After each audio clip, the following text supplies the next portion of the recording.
Sweet Lady Media has always been a huge focus of my life. Being born in the 80s was a time full of wonder, especially that box with a screen called a television.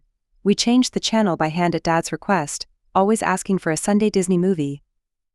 As time moved on, we had enough money for a set with a remote. Dad now had his own TV, so the kids headed to the basement, in control of their media for the first time.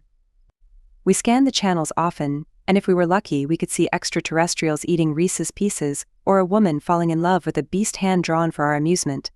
We loved TV so much that when Mom and Dad left we didn't complain. After all, we had Roseanne as a mother and Danny Tanner as a father to teach us heartwarming life lessons and also toughen us up for the angst of the real world we would soon be dealing with. Soon the paper copy of the TV guide was replaced with a digital version. Show titles dropping from the top of the screen to the bottom gave one purpose: find the best show in any given time slot.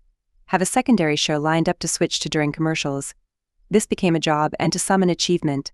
To know what shows were playing when became a subject to brag about at school. We knew how to act by the lesson Tony Maselli taught us and knew how not to act by those taught by Al Bundy. Things made sense. There was a beginning, a middle and an end. Being hypnotized for hours by our magical boxes left me satisfied. We could talk to our classmates the next day about what we saw. I felt I was learning and picking up lessons even my parents could not teach me. I learned about all corners of the world through Mr. Dress Up and Carmen Santiago. I sang with Sharon Louis and Bram and danced alone with my friends on e-television.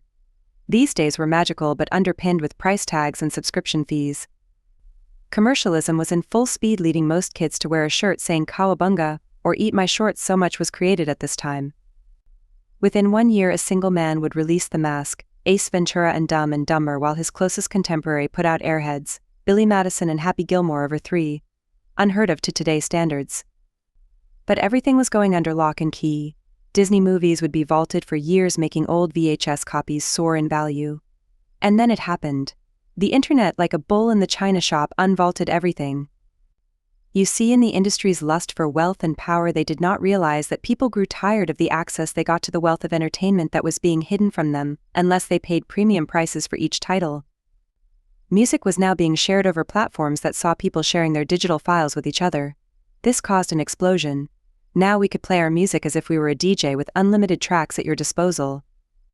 It wouldn't be long until this same technology was the norm for movies and TV shows we had all grown up loving. Maybe now we could watch without being interrupted by the same infomercials over and over again, like dripping water torture. Maybe we could see that controversial episode that once played in prime time but was hidden away because some uncomfortable executive decided the public didn't benefit from the work. Censorship was over and a new age for me and Lady Media began. A new love affair of pirating our favorite titles that were once purchased on DVD or VHS box set. The internet brought complete balance to the exchange of information. But a new fight began. As with all new technology, our information portal developed from infancy to adolescence very fast. From bureaus fighting underground servers in Sweden to streaming services filling the hole they once desperately tried to avoid. And now, instead of downloading, we stream. We pay and we stream. We always knew it was fair to pay. But information should be free, right? You came along and said yes, providing us tutorials on how to live life and thrive.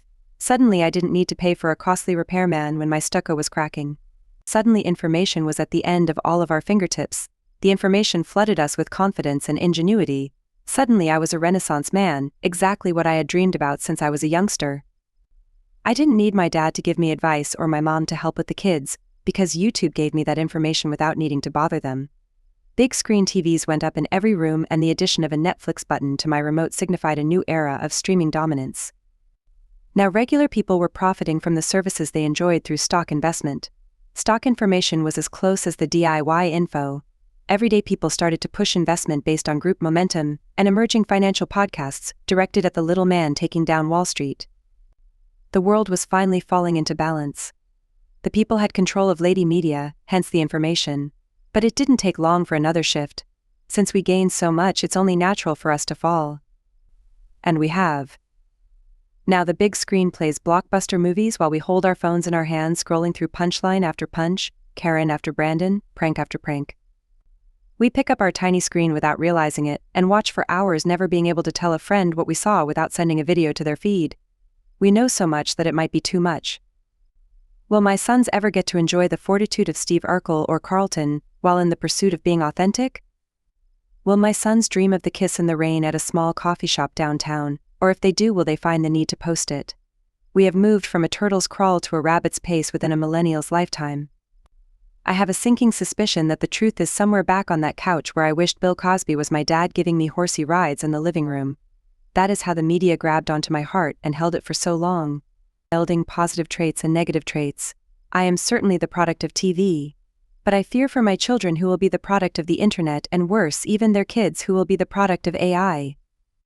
I hope at some point my kids will turn to me to help them with their DIY, but by that time I may be as obsolete as that box with a screen on it I fell in love with so many years ago.